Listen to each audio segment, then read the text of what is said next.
बिस्मिल्लाहिर्रहमानिर्रहीम। मैं सैयद इरशाद हुसैन वैद गुजरांवाला सिटी से। जी अज़ीज़ अतिबा कराम, ये देखें आज हम बीट रूट लेके आए हैं जिसे आप चुकंदर बोलते हैं। तो इस चुकंदर के हवाले से और भी इसके बहुत सारे बेनिफिट्स हैं, आपको बताने की ज़रूरत नहीं है। लेकिन आज हम ये देखेंगे कि इस बीट रूट से हम वाइन किस तरह बना सकते हैं। तो आज हम वाइन बनाने का तरीका सीखेंगे। तो चलते हैं स्टेप बाय स्टेप, आप लोगों को ये मैं चीज़ें दिखा रहा हूँ। ये पहले मैंने बीट रूट मेरे पास पड़े हुए थे, चुकंदर पड़ी हुई थी, इसको मैंने काट लिया टुकड़ों में। अब इसका हम रस निकालेंगे। तो स्टेप बाय स्टेप देखते चले जाएं, इंशाल्लाह आप लोग सीख जाएंगे। जी बिस्मिल्लाहिर्रहमानिर्रहीम। ये नाज़रीन गौर से देख लें, ये अभी हम इसका जूस निकाल रहे हैं, पल्प निकाल रहे हैं। ये यहाँ से हम अपने मटेरियल जो है वो यहाँ से डालते हैं, और ये अगर गौर करें तो ये इसका नीचे रस आ रहा है। तो अभी हम इसका रस निकाल रहे हैं। रस निकालने के बाद जो अगला स्टेप होगा इंशाल्लाह फिर मैं वो भी आपको दिखाता हूँ। पहले मैं इसका रस निकाल लूँ। जी बिस्मिल्लाहिर्रहमानिर्रहीम। नाज़रीन ये देखें, ये हमने बीट रूट का पानी जो निकाला था बमाए पल्प, ये इसके अंदर इसका गुद्दा भी शामिल है। तो ये अब हम अगली जो हमारा जो स्टेप है वो ये है कि हमने इसको इस कंटेनर के अंदर, प्लास्टिक का जो कंटेनर है इसके अंदर ऐड करना है। तो ये आप देख रहे हैं कि इसको हमने इसके अंदर ऐड किया है, और साथ में इसके अंदर पानी भी हम डालेंगे। तो जो बीट रूट का जो हमने ये रस या पल्प जो निकाला है एक साथ, तो इसको हमने पानी कितना देना है और ये बीट रूट कितना था, तो ये भी गौर से समझ लें इसको। ये मैं लेके आया था 2 किलो, तो ये है 2 किलो बीट रूट, और इसमें हम 3 किलो जो है वो पानी डालेंगे, यानी 3 किलो पानी और 2 किलो बीट रूट का ये रस बमाए पल्प ये हम डालने लगे। ये मैंने इसमें डाल दिया। अगला स्टेप फिर देखते हैं। जी बिस्मिल्लाहिर्रहमानिर्रहीम। ये अब हम अगला जो स्टेप है वो पानी का है। ये इसके अंदर हम पानी ऐड करने लगे हैं, और ये मैं बिल्कुल जो सिलेंडर होता है उसमें बिल्कुल इसकी पैमाइश करके डालने लगा हूँ। तो ये हमने 3 लीटर डालना है। तो ये पहला लीटर हमने डाल दिया है, अब दूसरा लीटर डालेंगे हम इसके अंदर। जी ये दूसरा लीटर हम डालने लगे हैं, ये दूसरा लीटर है, और इसके बाद फिर हम तीसरा लीटर डालेंगे इसके अंदर। जी बिस्मिल्लाहिर्रहमानिर्रहीम। जी ये हमारा तीसरा लीटर हम इसके अंदर ऐड करने लगे हैं। ये हमने तीसरा लीटर ऐड कर दिया, और इसके बाद अब हमने जो इसके अगले जो प्रोसीजर है वो देखेंगे कि बीट रूट हमने 2 किलो डाला, और 3 लीटर इसके अंदर हमने जो फ़िल्टर का अच्छा पानी है, सादा पानी है, वो डाला है। तो अब इसके अंदर और कौन कौन से इंग्रेडिएंट्स डलेंगे वो देखते हैं। जी नाज़रीन, ये अगला स्टेप हम देखने लगे हैं इसके अंदर। तो ये मैं लेके आया हूँ इसके अंदर गुड़। इसको ज़रा थोड़ा सा मैंने कूट लिया है, आप भी कूट सकते हैं। इसका वज़न है 800 ग्राम, आप 1 किलो तक भी ले सकते हैं। तो इसका वज़न है 800 ग्राम।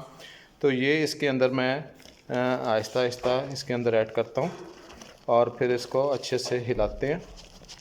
और जब ये देखा कि ये बिल्कुल घुल गया है इसके अंदर, तो फिर मैं आपको इसका जो अगला स्टेप है वो करके दिखाता हूँ। और ये यहाँ पे इसको मैंने हिलाना खूब अच्छे से, आपने भी हिलाना है, और ताकि ये जो गुड़ है ये आपस में अच्छे से मिक्स हो जाए। तो इसके बाद फिर इसके अंदर जो इंग्रेडिएंट्स लगेंगे, जैसे लौंग है, इलायची है, इस तरह की जितनी भी चीज़ें हैं वो फिर मैं आपको अगले स्टेप में दिखाता हूँ।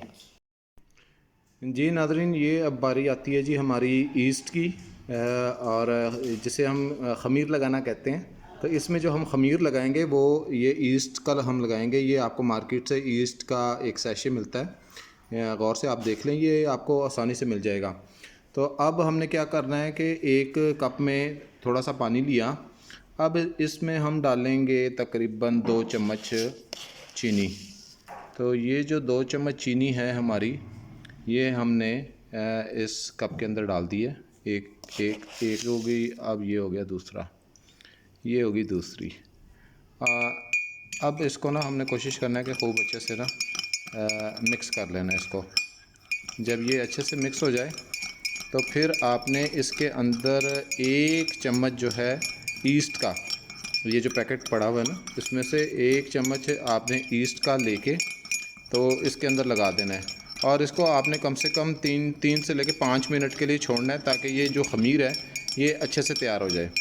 तो ये ख़मीर हम बाद में लगाएंगे, लेकिन इससे पहले भी एक स्टेप है जैसे मैंने अभी आपको पहले बताया था कि इसमें हम लौंग, इलायची, खशखाश और इस तरह की जो चीज़ें हैं वो लगाएंगे, वो भी आपको दिखाता हूँ मैं अभी।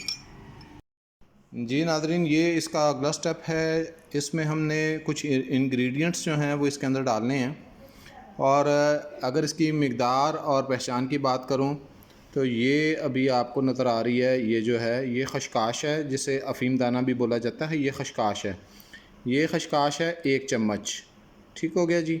उसके बाद ये है हमारी दारचीनी। दारचीनी जो है ये भी आपने 1 ही चम्मच के करीब करीब डालनी है। उसके बाद फिर हमारी आती है इलायची, ये तकरीबन इसके अंदर है 8 दाने। और जब भी आपने डालना है इसको तो कोशिश करें कि इसको ज़रा ना खोल लें, खोल के फिर डालें। उसके बाद फिर बारी आती है जी, ये हमारे लौंग हैं, ये 8 से 10 अदद हैं, ये आपने डालने हैं। ज़्यादा भी डाल सकते हैं लेकिन फिर वो ज़रा जो आपका तैयार होगा वो थोड़ा सा कड़वा सा तैयार होगा। उसके बाद फिर 1 चम्मच जो है ये सौंफ है, ये आपने डालनी है। उसके बाद 8 से 10 दाने जो हैं ये आपके पास काली मिर्च के हैं, ये आपने डालने हैं। उसके बाद ये 2 ग्राम आपके पास फटकड़ी सफ़ेद, ये आप देखें ये है हमारी फटकड़ी सफ़ेद, ये है 2 ग्राम इसका वज़न है। और उसके बाद फिर बारी आती है, ये है नौशादर, तो नौशादर भी आपने 2 ग्राम डालनी है। तो ये इसके इंग्रेडिएंट हैं। तो चलिए इसके अंदर ये हम डालते हैं और आप देखें ये हमने सारे जो हैं इंग्रेडिएंट्स जो हैं वो एक साथ इकट्ठे किए और ये जो हमारा मवाद है इसके अंदर ये हम लगा रहे हैं। ठीक है जी, ये हमारी जो चीज़ें हैं ना जी, ये लग गई हैं, तकरीबन ऑलमोस्ट लग गई हैं, ये लग गई जी। उसके बाद फिर हमने जो तैयार करके रखा हुआ है ईस्ट का, वो भी आप देख लें। अभी ईस्ट हमारी तैयार नहीं हुई है, ये अगर आप इसको गौर से देखें तो इसमें बबल्स बन रहे हैं। तो ये 5 मिनट के बाद ये जो है ना इसके बबल्स पूरे बन जाएंगे, ये ईस्ट तैयार हो जाएगी। तो इस ईस्ट को फाइनल आखिरी हतमी जो चीज़ है वो ये है कि इसके अंदर ईस्ट लगा के तो इसको हमने बंद करना होता है और तकरीबन इसको 1 माह के लिए आप बंद करेंगे। 1 माह के बाद फिर आप इसको बाहर निकाल सकते हैं। फिर इसको आप किसी भी छाननी की सहायता से या कपड़े की मदद से आप इसको छान सकते हैं। तो जब ये तैयार हो जाएगा तो वो फिर इंशाल्लाह वो भी आप लोगों को दिखाऊंगा कि ये तैयार होकर किस तरह आपके सामने आया है। तो ये था जी हमारा फ़ाइनल बीट रूट से आपकी जो वाइन है, बीट रूट की जो वाइन है वो इस तरीके से तैयार होती है। जैसे ही ये हमारी ये तैयार हो जाएगी तो इंशाल्लाह इसको हम फिर बंद करके दिखाएंगे आपको। जी नाज़रीन, ये हमारी जो ईस्ट थी ये बिल्कुल रेडी है, तैयार है लगने के लिए। तो अब हम क्या करने लगे कि ये जो हमारी फ़ाइनल ईस्ट बन गई है, ये ईस्ट जो है अब हम इसके अंदर लगा रहे हैं। ये अगर आप देख रहे हैं तो ये हमारी जो ईस्ट है ये हमने इसके अंदर लगा दी है और ये लगाने के बाद इसको हम थोड़ा सा हिला देंगे और फिर इसको एयर टाइट कर देंगे, बंद कर देंगे। तो ये हमारी ईस्ट इसके अंदर जा चुकी है। अब इसका ख़मीर जो है वो पूरा हो चुका है। आखिर पे हमने इसका ख़मीर पूरा करना था, वो हमने पूरा कर दिया है। थोड़ी सी ईस्ट यहाँ में मेरा ख़्याल है इसमें रह गई है, तो ये भी हम निकाल लेते हैं चम्मच की मदद से और इसको भी इसके अंदर ऐड कर देते हैं। ठीक है जी, ये हमारी ईस्ट जो है वो इसके अंदर लग गई है। अब इसको हम थोड़ा सा हिला देते हैं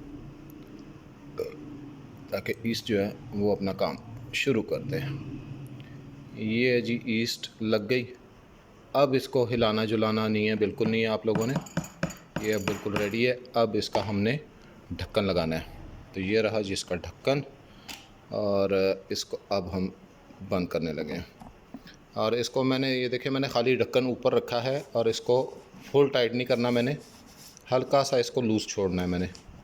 तो ये हल्का सा लूज़ इसलिए छोड़ा जाता है कि ये जो हवा है जो इसके अंदर बनेगी तो वो आहिस्ता आहिस्ता बाहर भी निकलनी चाहिए, तो इसलिए इसको ढक्कन को थोड़ा सा लूज़ छोड़ा गया है। तो ये जी हमारी बीट रूट की वाइन उम्मीद है कि ये तकरीबन 30 दिन के बाद जो है ना ये रेडी हो जाएगी। फिर इसको छानेंगे और छान करके तो अलग कर लेंगे, तो हमारी वाइन तैयार है।